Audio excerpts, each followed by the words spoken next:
Her er fakta om NSK, som blandt danske kriminelle også er kendt som Danmarks svar på FBI.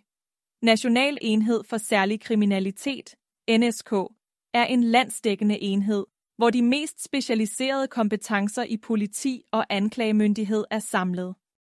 Det gælder inden for organiseret kriminalitet, økonomisk kriminalitet og digital kriminalitet, samt efterforskningsunderstøttelse.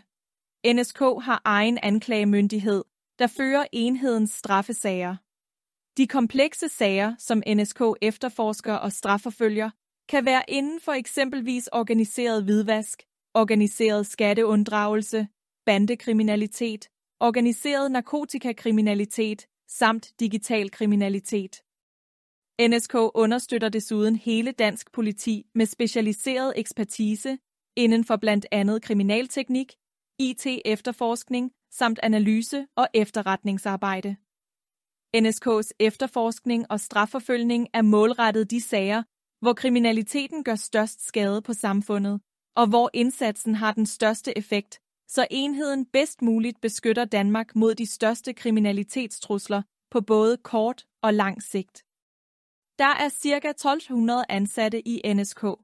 Enheden har hovedsæde i Ejby ved Glostrup og har derudover lokationer i Aarhus, Fredericia, Randers, Karlslunde og København, samt en midlertidig lokation i Silkeborg.